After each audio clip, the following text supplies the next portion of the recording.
The world education research institute Patna के इस electro homeopathic class में आप सबका स्वागत है। और आज जो हम लोग क्लास करेंगे आप लोगों की इच्छा से, DEMS के स्टूडेंट हैं या DEHM के स्टूडेंट हैं, बैचलर ऑफ इलेक्ट्रो होम्योपैथिक या जो 10th पास वाले स्टूडेंट हो या आर्ट्स से जो लोग हैं और इलेक्ट्रो होम्योपैथिक का कोर्स करना चाह रहे हैं या कर रहे हैं, जो उन लोगों के लिए या उन कुशल चिकित्सकों के लिए जो भाई डिग्री तो कुशलता पूर्वक ले लिया है लेकिन उनके पास में प्रैक्टिस करने का अनुभव नहीं है। बड़ा बड़ा बोर्ड लगा लिया है उन लोगों ने इलेक्ट्रो होम्योपैथ का, लेकिन वो इलेक्ट्रो होम्योपैथी का चिकित्सा नहीं करते, किसी दूसरे पद्धति का चिकित्सा करते हैं। ये भी गलत है। तो मैं चाहता हूं कि आज जो क्लास हो वो आप लोगों की मर्जी से हो और मेरा एक ही उद्देश्य है कि इलेक्ट्रो होम्योपैथी को जन जन तक पहुंचाना और लोगों को हर्बल इस पैथी के माध्यम से लोगों को स्वस्थ करना और चिकित्सकों को मान सम्मान दिलाना, क्योंकि चिकित्सा आएगा तब ना मान सम्मान मिलेगा। और चिकित्सा आएगा नहीं, इलेक्ट्रो होम्योपैथी का बोर्ड बड़ा बड़ा लगा लीजिएगा, मान सम्मान मिलेगा? भोला छाप डॉक्टर ही रह जाएगी, है ना? तो हमारा जो उद्देश्य शुरू से रहा, फिर आज हम आप लोगों से एक प्रश्न कर रहे हैं, आप ही लोग बताइए कि आज किस विषय पर पढ़ाई हम लोग शुरू करें जिससे आप लोगों को समझ में आए इलेक्ट्रो होम्योपैथिक। तो आज का विषय क्या होगा? सर, इलेक्ट्रो होम्योपैथ में सफल चिकित्सक कैसे बने? ठीक है नाजनीन, इलेक्ट्रो होम्योपैथिक में सफल चिकित्सक कैसे बने, इस विषय पर आज हम लोगों की जो है क्लास होगी। आज दिनांक 23/9/2025 है और प्रश्न भी बहुत खूबसूरत है, लेकिन प्रश्न के साथ साथ मैं ये कहना चाहूँगा कि जो मैं बता रहा हूँ उसको ध्यानपूर्वक आप लोग सुनिए, वीडियो को बार बार देखिए, आपके काम का वीडियो होगा। इलेक्ट्रो होम्योपैथिक के चिकित्सक कैसे बने, तो आइए।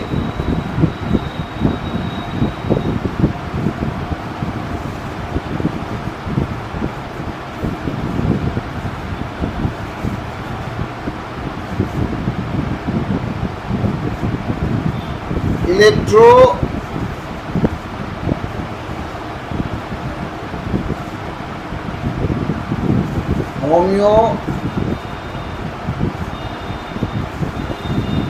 होम्योपैथिक के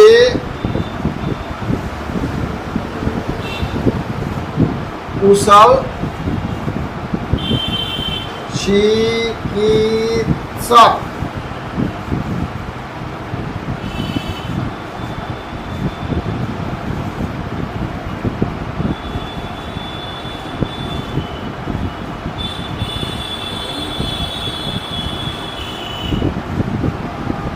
कैसे बने, यही रहा आप लोगों का सारांश। देखिए, इस सारांश में बहुत कुछ छुपा हुआ है और ये अति आवश्यक है कि इलेक्ट्रो होम्योपैथिक का जो चिकित्सा है इसको सीखना होगा। और सीखने के लिए सबसे पहले क्या होगी, आपको इलेक्ट्रो होम्योपैथिक के सिस्टम और सिद्धांत को समझना होगा। क्या समझना होगा? इलेक्ट्रो होम्योपैथिक के सिस्टम और सिद्धांत को समझना होगा। मानव शरीर की रचना, ये शरीर कैसे बना है, क्योंकि वीडियो हम लोग 12 घंटे की नहीं बना रहे हैं, 15-20 मिनट आधे घंटे की वीडियो बना रहे हैं। तो संक्षिप्त में आज सबको छूते जाएंगे और इसी विषय को आगे अगले दिन भी क्लास में पढ़ाएंगे। तो मानव शरीर की रचना के बारे में जानकारी होना अति आवश्यक है, क्योंकि मानव शरीर की जब रचना के बारे में अनुभव होगा तो अभी जो है हम आगे कुछ कर पाएंगे। प्लस में इलेक्ट्रो होम्योपैथी की मेटेरिया मेडिका, इसको समझना होगा कि मेटेरिया मेडिका क्या है। जैसे कल के क्लास में मैंने बताया था, तो कल के क्लास में क्या बताया था कि आपके पास में बेसिक किट होनी चाहिए, लेकिन उसके पहले वाली बात आज बता रहा हूं कि किट में होता क्या है। तो मेटेरिया मेडिका, तो मेडिसिन कौन कौन सी है आज के क्लास में, मेडिसिन कौन कौन सी है इस पर मैं बात करूंगा कि आपको ये समझना होगा कि मेडिसिन कौन कौन सी है। तो कुशल चिकित्सक बनने के लिए आपको मेटेरिया मेडिका को भी पढ़ना होगा, तब आप कुशल चिकित्सक बनेंगे। दूसरी बात होगा कि रोग के कारण और उसका निदान पर बात करना होगा। किस पर? रोग के कारण और निदान। उसका निदान कैसे होगा? अब कारण ही पता नहीं चलेगा तो निदान नहीं होगा। आपके शरीर का ऑर्गन्स कैसे काम करता है, अंग जो होता है आपके शरीर का, तो वो कैसे काम करता है, इसके बारे में जानना आपको पड़ेगा। इसके साथ साथ ये तो सिर्फ एक ग्रामेटिकल बात है, लेकिन इसके साथ साथ अब स्थितियां परिस्थितियां भी होती हैं। चिकित्सक को देखना होता है कि मौसम क्या है, क्या देखना होता है? मौसम क्या है? ठंडा का है, गर्मी का है, बरसात का है। और तीसरी बात देखना होता है कि मेडिसिन तो है, उसके लक्षण को भी हम जानते हैं, उसका सिस्टम क्या है ये जानते हैं, लेकिन उसका प्रयोग करने का सही समय क्या है। मेडिसिन बिल्कुल वही है, फंक्शन भी उसका हम जानते हैं, लेकिन उस मेडिसिन का जो कार्य है, उसका कार्य का क्षेत्र है, इस कार्य क्षेत्र को भी हमको समझना पड़ेगा, क्योंकि किडनी से संबंधित रोग है, और किडनी से संबंधित मान लीजिए कि रोग है, और मान लीजिए कि किडनी से संबंधित में ही आ गया है आपको पेशाब से संबंधित समस्या, तो पेशाब से संबंधित अगर समस्या आ गया तो उसमें तो समस्या भिन्न भिन्न प्रकार का हो सकता है। पहली समस्या आप लोगों को समझाने के लिए आसान तरीके से आप समझ लें, स्थिति और परिस्थिति पर मैं बात कर रहा हूं। इसलिए पहली समस्या कि आपको जो है पेशाब हो ही नहीं रहा, हो रहा है तो छोटे छोटे हो रहा है, यानी कि पेशाब का जमाव है, पेशाब आपका जमाव है, रुका हुआ है। तो अभी पेशाब को डिस्चार्ज करने के लिए इलेक्ट्रो होम्योपैथिक में पेशाब से संबंधित मेडिसिन है, लिम्फोइटिको में भी है, लिम्फ शोधक में भी है, और कैंसोरसो ग्रुप में भी औषधि है इसका, भेनोरियो में भी है, भर से संबंधित भी दिया जाएगा। लेकिन अगर हम प्रयोग करते हैं एग्जाम्पल के तौर पर कि आम भाषा में पेशाब से संबंधित समस्या पर कैंसरसो 17 नंबर की मेडिसिन का इस्तेमाल किया जाता है। कितने नंबर की? 17 नंबर की। तो अगर आपने पेशाब को लाने के लिए, कंपाउंड में बाद में बता दूंगा, लेकिन आप लोग अगर पेशाब को लाने के लिए अगर दवा दे रहे हैं कि भाई अब पेशाब डिस्चार्ज हो जाए, और आपके पास में पोटेंसी कौन सा है? 200 है, 30 है, उस कंडीशन में आप सोचेंगे कि 200 या 30 दे दें तो पेशाब उसका आ जाएगा, रुकेगा कि आएगा? आएगा। तो आप आने की अभी दवा दे रही है ना, यस सर। तो 200 पावर की दवा जब आप दीजिएगा तो पेशाब आने के बदले और पेशाब रुक जाएगा। इस कंडीशन को समझना है, क्योंकि वो ज्यादा ताकतवर है और डीप बीटल में जाता है, गहराई से नोकीला। देखिए क्या है कि इलेक्ट्रो होम्योपैथिक की जो मेडिसिन है, नोकीला पर मैं बाद में बात करूंगा, समझाऊंगा कि पावर जो बढ़ता है डाइल्यूशन का, उसका कार्य करने की क्षमता कैसे बढ़ जाती है। मैंने सिंपल में समझिए हीलिंग पावर, मतलब अधिक गहराई में जाने की क्षमता किसमें होगा? संक्षिप्त में समझिए जो ज्यादा नोकीला होगा वही अधिक गहराई तक जा सकता है। तो इस पर हम कभी एक्स्ट्रा चर्चा करेंगे। हम परिस्थितियों पर अभी बात कर रहे हैं। तो परिस्थितियां क्या है कि अगर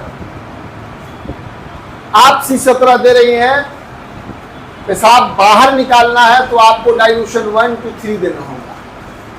कौन सा देना होगा? 1 to 3। एक्यूट मेडिसिन आपको अभी देना है ताकि आपके यूरेथ्रा में, आपके किडनी में जमा हुआ पेशाब बाहर निकल सके, और उसके लिए आपको डाइल्यूशन 1 to 3 का प्रयोग करना होगा। अब बात समझ में आ गया? तो ये तरीका है आपके स्थिति और परिस्थिति को समझने का। दूसरा तरीका क्या है? जैसे मैंने कहा था ना कि मौसम, प्राकृतिक, प्राकृतिक के हिसाब से, और मैंने ये जो चीज बताया ये प्रैक्टिकल का चीज है और अलग से बताया। दूसरी बात हम क्या बता रहे हैं आपको कि एक परिस्थितियां आती है कि एक नॉर्मल आदमी को नाक से ब्लीडिंग हो रहा है, और दूसरा क्या है, एक्सीडेंट करके उसको ब्लीडिंग होने लगा। दोनों डिफर है। दोनों में मेडिसिन का प्रयोग का तरीका बदल जाएगा। मेडिसिन के प्रयोग के तरीके पर जैसे मैंने पहले बताया, किडनी से संबंधित एक मेडिसिन का नाम लेकर के, अभी इसमें मैं नहीं बताऊंगा। मैं एक सिर्फ आपको थोड़ा थोड़ा बताते हुए ले चलूंगा कुशल चिकित्सक की ओर। तो जानना होगा कि अगर एक्सीडेंटल केस में ब्लीडिंग हो रहा है और एक ऐसे ही नेचुरली जो है एक बार उसको नाक से ब्लीडिंग होने लगा, या पेशाब के रास्ते से या पैखाना के रास्ते से ब्लीडिंग होने लगा, या औरतों की बहुत सारी जो है प्रॉब्लम है उससे संबंधित जो है कभी ब्लीडिंग, तो वो स्थिति परिस्थिति के अनुसार क्या करना है वो चिकित्सक तय करते हैं। बुखार है कि नहीं है, दर्द है कि नहीं है, घुंघरी चक्कर है कि नहीं है, बढ़िया से सांस ले पा रहा है कि नहीं ले पा रहा है। तो ये चिकित्सकों को उसकी स्थिति, ब्लड प्रेशर की स्थिति क्या है, टेम्परेचर, ये सब नाप लेना। तो ये स्थिति परिस्थिति उसको सबसे पहले समझना होगा। बेहोश है तो क्यों बेहोश है, क्या लगता है सर्पदंश कर लिया है, ऐसे ही सेंसलेस हो गया है, बहुत सारी बातें हैं। अब ऐसे तो कोई सेंसलेस होगा नहीं, तो कारण क्या है? तो स्थिति परिस्थिति को आपको जानना होगा, और उसके बाद में उसकी ट्रीटमेंट जब दीजिएगा तो ठीक होगा। अब आते हैं हमारे इलेक्ट्रो होम्योपैथिक के सिद्धांत के मुताबिक हम लोगों की जो ट्रीटमेंट की व्यवस्था है, वो ट्रीटमेंट की क्या व्यवस्था है? तो इलेक्ट्रो होम्योपैथिक में टेम्परामेंट को, प्राकृत को देख करके ही चिकित्सा किया जाता है, और इस प्राकृत को 3 भाग में विभाजित किया गया है। और कुशल चिकित्सक अगर आपको बनना है तो स्वाभाविक बात है कि आपको टेम्परामेंट की तरफ जाना होगा। दूसरी बात है कि हम लोग आज जो बात करेंगे कि मानव शरीर की जो रचना हुई है, या मानवीय शरीर नहीं, इस संसार में जितने भी पशु हो, पंछी हो, और चाहे पेड़ पौधा वनस्पति, ये पूरी संसार की व्यवस्था ये एक प्राकृत है, और इसकी रचना हुई है पंच महाभूत से, प्राकृत से। और बड़े बड़े विद्वानों ने आध्यात्मिक रूप से कहीं लिखा है, और भिन्न भिन्न तरीके से लिखा है। रामायण में भी लिखा है, आध्यात्मिक तौर पर स्वामी तुलसीदास ने कि छित जल पावन गगन समीरा, पंच तत्व मिली रचहो शरीरा। और साइंस और अध्यात्म में एक और व्यवस्था क्या है कि अगर जीव है, जी रहे हैं, तो उसमें जीने के लिए शरीर तो रचा गया, शरीर रचाने के बाद भी एक आत्मा होती है, और आत्मा निकल जाता है तो जीव निर्जीव हो जाता है, वो अब सजीव नहीं रहता। लेकिन हम अभी तक आत्मा को जिंदा करने के लिए किसी भी प्रकार की कोई औषधि का खोज नहीं कर पाए। तो हमें शरीर को ही स्वस्थ करने की